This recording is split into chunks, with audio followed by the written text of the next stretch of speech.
우리가 구약의 출애굽기를 보면 잘 아시는 것처럼 모세가 이스라엘 백성들을 이집트에서 이끌어내는 장면이 나옵니다. 그렇게 이집트를 탈출해서 하나님이 예비하신 곳으로 가던 중에 큰 위기를 맞게 되죠. 바로 홍해 앞에 서게 된 것입니다. 더 큰 문제는 뒤이어서 바로의 군대가 그들을 잡으려고 쫓아오고 있었다는 것입니다. 그때 모세와 백성들은 도간에 든 쥐나 다름없었습니다. 그러나 하나님께서 그때 모세를 통해서 그 홍해를 반으로 갈라지게 하셨고 그 사이로 이스라엘 백성들을 안전하게 건너게 하셨습니다. 우리는 이것을 뭐라고 부르지요? 모세의 기적이라고 부르죠. 그런데 이 모세의 기적이 우리가 살아가는 세상에서 특별히 도로에서도 일어나는 것을 볼 수 있습니다. 운전을 하시는 분들은 다 경험이 있으실 텐데 꽉 막힌 도로에서 가다 보면 가끔 뒤에서 구급차 사이렌 소리가 들려올 때가 있습니다. 여기서 이제 그 나라의 국민들의 시민의식이 드러나지요. 그래도 우리나라는 시민의식이 높아서 뒤에서 이제 응급차가 구급차가 오면은 아무리 막힌 길이라도 어떻게 해서든 바깥쪽에 차를 뺍니다. 그래서 그 사이에로 이제 구급차가 지나가게끔 이렇게 만들어 주죠. 그렇게 되면 이제 그 구급차는 아무리 막히는 도로라고 해도 그 뚫린 길로 빠르게 지나갈 수 있습니다. 이 모습을 마치 홍해가 갈라지는 것 같다고 사람들이 모세의 기적이다라고 부르곤 합니다. 근데 사실 그 도로에 갇혀 있는 사람들 가운데 나름대로 바쁘고 급한 일이 있는 사람도 많을 겁니다. 그럼에도 그들은 기꺼이 구급차를 위해서 길을 양보해 줍니다. 어떻게 그럴 수 있을까요? 저 구급차 안에 자신보다 더욱 급한 환자가 있고 또 간절히 의사의 손길을 기다리는 누군가가 있다라고 생각하기 때문이죠. 그렇게 생각하는 사람들의 배려 또 이해로 인해서 구급차는 늦지 않게 병원에 도착하고 또 그렇게 환자들은 목숨을 건질 수 있습니다. 어떻게 보면 구급차 안에 타고 있는 그 환자나 그 환자의 가족들에게 자신들에게 길을 양보해 준 그 사람들 하나하나가 생명의 은인 같기도 하고 또 구원자라고 생각하지 않을까 싶습니다. 그래요. 사람들은요, 누구나 큰 어려움을 만나면 위험한 일을 당하면 자신을 구원해 줄 그 어려움에서 해방시켜 줄 누군가를 애타게 찾고 기다립니다. 그런데 우리가 그때의 중요한 것은 무엇이냐? 그 대상을 잘 찾아야 된다라는 거죠. 대상을 잘 찾기 위해서는 우리에게 무엇이 필요하냐? 나의 지금 현재의 상태를 잘 파악해야 된다라는 거예요. 예를 들면 심장이 문제가 있는 사람이 이비인후과 가가지고 내 병 고쳐달라고 할 수 없는 것이고 또 집에 불이 났는데 동네 중국집에 전화 걸어서 우리 집 불 좀 꺼달라고 할 수 없는 것이죠. 그러니까 나의 상황과 나의 현실이 어떤지 정확히 파악할 때 그것을 해결해주고 구원해주고 또 문제를 해결해줄 누군가를 잘 찾고 구할 수 있다라는 거죠. 제가 말씀드린 불이 났는데 중국집에 전화 걸고 심장이 아픈데 이비인후과를 찾아가는 그런 미련하고 어리석은 사람이 이 세상에 있을까요? 여러분 그렇게 생각하시죠? 세상에 저런 사람이 어딨어. 그런데 우리가 바로 그렇게 살아가고 있을 수도 있다라는 거죠. 이스라엘 백성들이 그랬다라는 겁니다. 우리가 오늘 읽은 이 성경은 말라기입니다. 말라기. 우리 강림절을 맞이해서 특별히 이 말라기서를 오늘 본문으로 제가 정했는데요. 이 말라기서는 예언서입니다. 예언서. 우리가 말라기서 해서 말라기라는 게 우리가 신명기, 뭐 역대기, 뭐 이런 것처럼 어떤 문서를 가리키는 한자겠구나 라고 생각할 수 있는데 그렇지 않습니다. 말라기는 그야말로 그 말 그대로 예언자의 이름입니다. 진짜 이름은 이제 말라키아라고 하는데 말라기가 썼다라고 해서 말라기서라고 우리가 부르기도 하죠. 이 책은 시기적으로 기원전 약 400년경에 쓰여졌습니다. 우리가 구약의 순서의 맨 끝에 위치해 있지만 실제로도 맨 마지막에 쓰여진 책이 바로 이 말라기서입니다. 이 말라기서가 쓰여질 당시에 이스라엘 유다 백성들은 70년간의 바벨론 포로 생활을 마치고 해방되어서 다시 유다 땅으로 돌아온 상태였습니다. 그리고 돌아와서 다시 무너진 성벽도 재건하고 새로운 성전도 짓게 되었습니다. 그때 이스라엘 백성들이 기대하는 것이 무엇일까요? 야, 이제 우리에게 남은 날들은 영광의 날들 뿐일 거다. 다시는 고난과 환난과 어려움을 겪게 되지 않을 것이다. 충분히 그렇게 생각할 수 있어요. 왜? 이미 70년간 포로 생활을 마치고 왔기 때문에. 그런데 여러분, 이제 모든 것이 포로 이전의 삶으로 다 돌아갔어요. 회복됐어요. 그런데 문제는 무엇이냐? 그들이 기대하던 눈에 띄는 변화나 어떤 영광의 모습이 나타나지 않았다라는 거죠. 오히려 그 땅에 심한 기근과 가뭄이 덮치게 되었습니다. 만약 여러분이 그런 상황에 빠졌다면 어떠실 것 같습니까? 그 70년간의 포로 생활 겨우 마치고 돌아왔는데 다시 성벽 짓고 성전도 다시 짓고 이게 장밋빛 미래만을 꿈꾸며 왔는데 큰 기금과 가뭄 때문에 또 쫄쫄 굶고 있고 고통을 당한다. 얼마나 실망하고 상심하겠습니까? 그들도 그러했어요. 솔직히 여러분, 70년간의 포로 생활이 짧은 시간이 아닙니다. 한 2대를 이어서 노예로 살았던 겁니다. 그러면 하나님께서는 조금 은혜를 베푸셔서 당분간은 좀 문제 없이, 고난 없이, 어려움 없이 좀 해주시면 얼마나 좋겠어요. 그런데 또다시 고난을 만나고 또다시 환난을 만나게 되니 이스라엘 백성들이 좌절과 절망에 빠질 수밖에 없었습니다. 그리고 그들의 좌절과 실망은 하나님을 향한 원망과 의심으로 이어지게 되었습니다. 그래서 말라기서 1장 2절을 보면 이스라엘 백성들이 하나님께 이렇게 물었다고 기록하고 있습니다. 주님께서 우리를 사랑하신다라는 증거가 도대체 어디 있습니까? 그래요. 그들이 생각할 때는요, 지금 상황은 하나님이 사랑하시는 백성에게는 나타나서는 안 되는 모습이었다는 거죠. 이거는 하나님의 사랑이 떠난 결과라고밖에 그들이 생각할 수밖에 없었다는 겁니다. 그것이 하나님을 향한 의심으로, 불신으로, 불순종으로 드러나게 되었는데 그 대표적인 모습이 무엇이냐? 바로 그들의 예배였다는 거죠. 물론요, 여러분, 이스라엘 백성들이 그렇다고 예배하지 않은 것이 아닙니다. 예배를 멈추지 않았습니다. 정해진 때에 빠짐없이 하나님께 제사를 드렸습니다. 이것만 봐도 참 믿음이 대단하지 않아요, 여러분? 솔직히 우리는 어때요? 때로는 여러 가지 삶의 문제가 있을 때, 상처와 아픔들을 경험할 때 하나님께 나아가는 일조차 너무나 버거울 때가 있어요. 힘들 때가 있어요. 그래서 가끔은 예배의 자리를 거부하기도 하고 믿음을 내려놓기도 합니다. 그러나 이스라엘 백성들은요, 예배를 멈추지 않았어요. 계속 하나님께 예배했습니다. 이거는요, 하나님, 제가 하나님이면 정말 기뻐하실 만한 모습 아니에요? 그 고난과 가뭄과 기근 가운데도 나를 위해 예배를 멈추지 않는 그들. 근데 여러분, 하나님께서 그들의 예배를 받으시지 않으셨습니다. 왜 그럴까요? 당시에 예배를 인도하고 준비하는 특별한 임무를 가진 사람이 있었습니다. 바로 제사장들입니다. 쉽게 말하면 제사장들은 지금의 목회자라고 할 수 있을 겁니다. 그때 당시는요, 매일 아침과 저녁에 정기적으로 예배를 드렸습니다. 그리고 때로 백성들이 요구하면 언제라도 하나님께 예배했어야 했습니다. 여러분은 잘 모르시겠지만 목회자가 예배를 준비하는 일 사실 쉽지 않습니다. 특히 우리나라는 더 그랬습니다. 왜 그럴까요? 예배가 많거든요. 주일 예배 기본으로 가죠. 오후 예배, 수요 예배, 새벽 예배, 또 어디 교회는 목요 기도회도 있고요. 금요 철야 있고요. 예배가 참 많습니다. 그러니까 큰 교회야 부교육자들도 있고 그래서 좀 나눠서 하면 되는데 여러분 큰 교회나 작은 교회나 예배는 비슷해요. 하는 건 비슷해요. 근데 이제 아무래도 규모가 작은 교회들은 담임 목사가 다 그 예배를 준비하고 인도하는 거죠.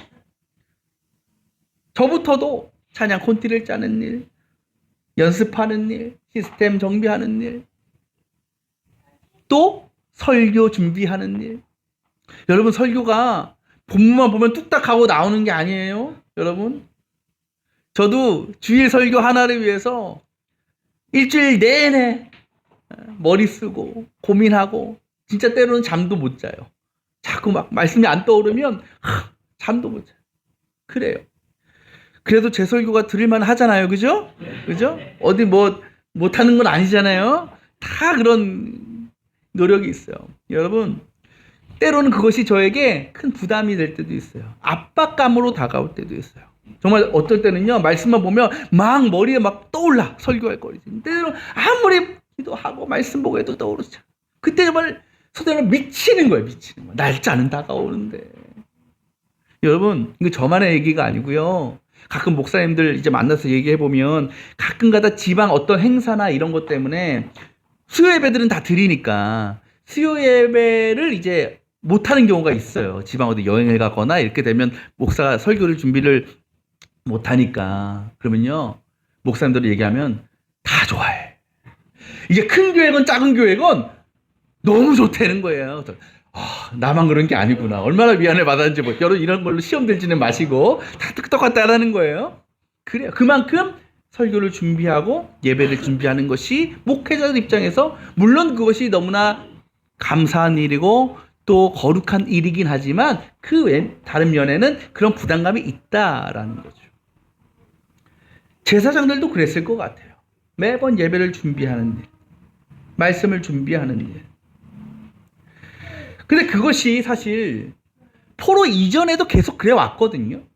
똑같이 예배를 드려왔습니다. 포로 이전이나 후나. 그런데 여러분, 그들이 포로 되기 이전에는 정말 기쁨으로 예배를 준비했어요.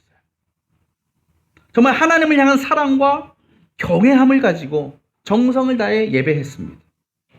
근데 문제는 지금은 달라졌다라는 거죠. 이제 그들에게 제사는 번거롭고 귀찮은 일이 되어버렸습니다. 왜 그럴까요? 마음이 변했기 때문이죠. 마음이 변했기 때문에. 예전에는 그냥 하나님을 사랑해서 경외하는 마음으로 제사를 준비하고 드립니다. 그때는요, 몸은 힘들 수 있어요. 그럼에도 그 안에서 참 마음과 영혼은 은혜로 충만했고 감사함이 넘쳤습니다. 그것이 그들에게 특권과도 같은 것이었어요. 그런데 이제는 그들의 마음에 하나님을 향한 사랑도 없고 경외함도 없고 감사함도 남아있지 않았습니다. 그저 억지로 해야 하니까 하는 예배로 변질되었다라는 겁니다. 그래서 예배를 준비하고 인도하는 그 제사장의 사명이 더 이상 특권이 아니게 되었고 영광스러운 일도 아니게 되었고 오히려 그들에게 큰 짐이 되어버렸다라는 거죠. 근데 이건 제사장들만의 문제가 아니라 다른 백성들도 똑같았어요. 그들도 예배에 대해서 소홀하게 하고 특별히 오늘 말씀에도 나오지만 예물을 드리는 것에 있어서도 소홀하게 되었다라는 거죠. 겉으로 보면 정상적으로 예배는 드리는 것 같아요. 또 잘 드려지는 것 같아요. 그런데 그 마음과 영혼에 뭐가 있다? 하나님을 향한 의심과 원망이 있고 오히려 하나님을 앞에서 예배하면서도 우상을 향한 사랑이 더 그들의 마음에 자리 잡고 있다라는 것을 주님은 아셨다라는 거죠. 그러니 그 예배를 받으실 수가 없는 겁니다. 하나님 입장에서 얼마나 괘씸합니까? 정말 속된 말로 때려 죽여도 정말 속이 시원하지 않은 그런 죄인들 아닙니까? 근데 하나님은요, 그들이 심판하지 않으십니다. 그 대신에 그들을 향해서 놀라운 약속을 선포하십니다. 오늘 말씀 1절에 주님 말씀하십니다. 내가 나의 특사를 보내겠다라는 거죠. 이 특사가 누굴까요? 예수 그리스도입니다. 그렇다면 하나님께서는 예수님을 이 땅에 보내심을 통해서 무엇을 하려고 하신 것일까? 4절에 이렇게 얘기합니다. 유다와 예루살렘의 재물이 옛날처럼 지난날처럼 나 주를 기쁘시게 할 것이다. 그러니까 예수님은 이 말씀을 통해서 그 언약의 특사 메시아가 이 땅에 오시면 그때 너희들이 예배 가운데 내어놓은 그 모든 재물들을 통해서 다시 내가 큰 기쁨을 누릴 것이야. 그건 뭐야? 지금은 그렇지 못하다라는 것이죠. 곧 메시아를 통해서 예배가 회복되고 온전한 거룩함이 회복될 것이라고 하나님이 약속하신 겁니다. 이것은 결국 하나님을 예배하는 자들의 그 마음과 영혼 가운데 이제는 하나님을 향한 의심과 불신을 다 해결하시고 그 모든 죄의 문제들을 깨끗하게 해 주실 것이라는 약속과도 같은 것입니다. 하나님께서 이스라엘 백성들이 드리는 예배와 또 제물을 기뻐하지 않으신 것은 그것이 외형적으로 더럽거나 부정하거나 흠이 많아서가 아니었습니다. 결국 그들의 마음의 죄와 마음의 더러움이 그 모든 제물과 예배를 더럽히게 된 겁니다. 그래서 하나님은 이 땅에 메시아를 통해서 그 모든 더러움과 부정함을 다 제거하시겠다라고 말씀하시는 것입니다. 그러면서 어떻게 하신다고 2절 말씀에 금과 은을 연단하는 불과 같은 것이며 표백하는 잿물과 같을 것이다. 우리가 금이나 은 같은 금속을 연단할 때 뭐가 필요합니까? 불이 필요하죠. 그래야 그 불을 통해서 그 안에 들어있는 불순물이 제거되고 순수한 그런 금이 나오게 됩니다. 또 잿물은 일종의 표백제입니다. 당시 옷이나 카페트 혹은 더럽 바닥을 청소할 때에 깨끗하게 할 때 사용된 것이었습니다. 그래요. 이 세상의 모든 것에는요, 더러운 것을 깨끗하게 하는 도구가 있고 재료들이 다 있어요. 다이소만 가도요, 모든 얼룩을 다 깨끗하게 할 수 있는 그런 용품들이 얼마나 많은지 모릅니다. 그런데 단 한 가지 이 세상 그 무엇으로도 깨끗하게 할 수 없는 게 뭐 있어요? 그게 뭘까요? 죄라는 거죠. 죄. 그 누구도요, 그 어떤 사람도 인간의 죄를 사해 줄 수 없습니다. 왜? 모든 인간은 죄인이기 때문에.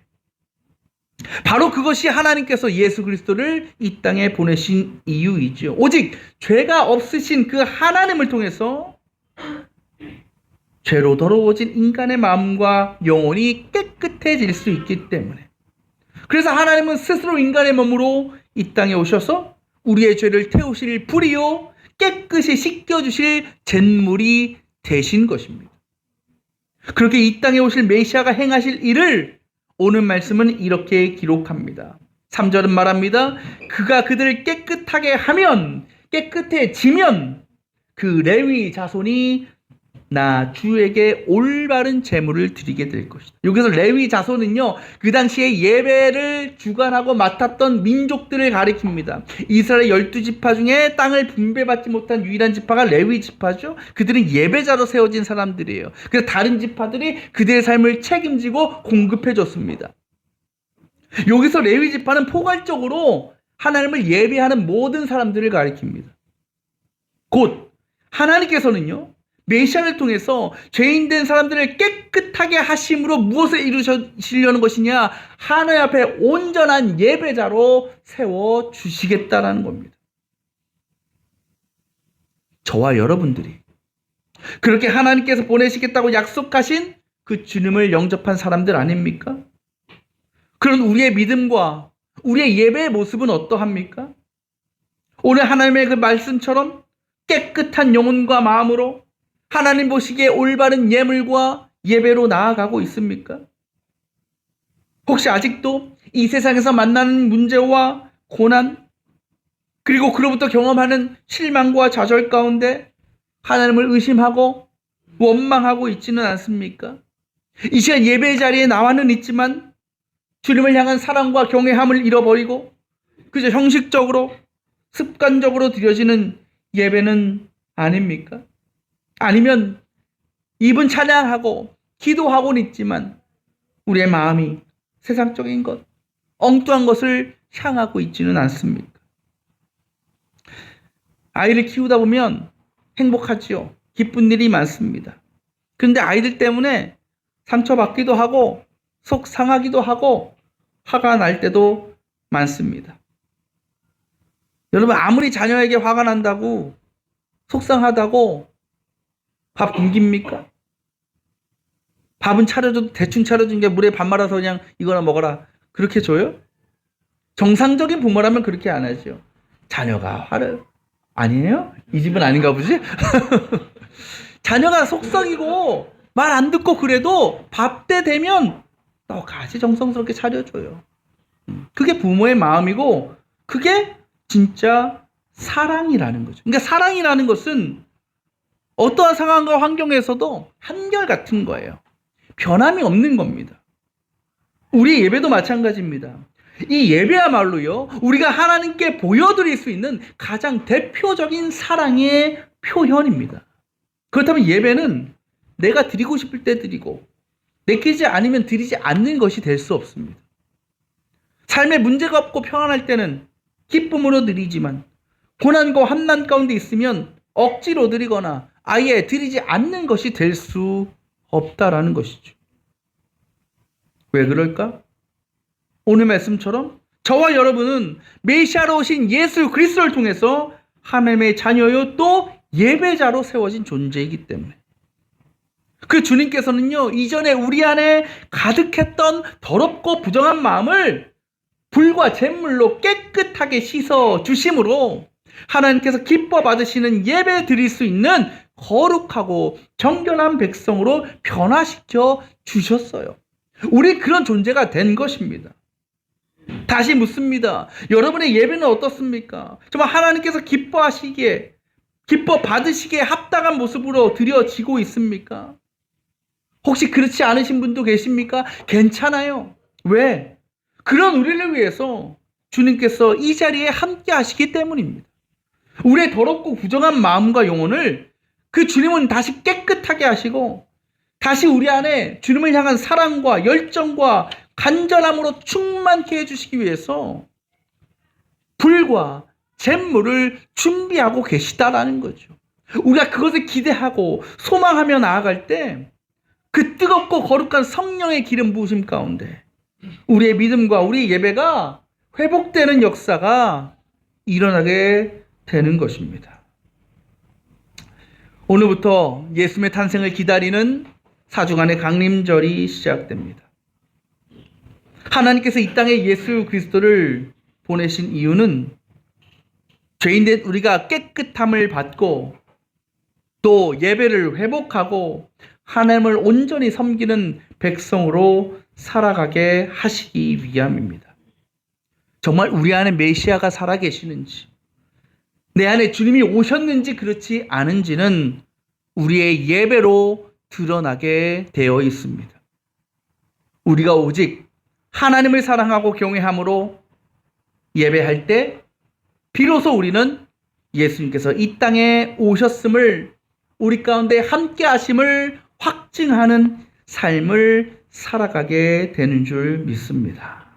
이 강림절 동안 하나님께서 당신의 아들을 이 땅에 보내신 그 사랑과 뜻을 우리가 잘 기억하고 이 예배의 자리에서 또한 이 세상의 삶의 자리에서 온전하고 거룩하게 예배하는 저와 여러분이 되시기를 원합니다. 그런 의들을 통해서 오늘 말라기 선지자가 이스라엘 백성들에게 선포했던 그 하나님의 회복과 구원의 은혜가 우리 가운데, 이 땅 가운데, 온 민족과 열방 가운데 임하게 되기를 주님의 이름으로 축원합니다.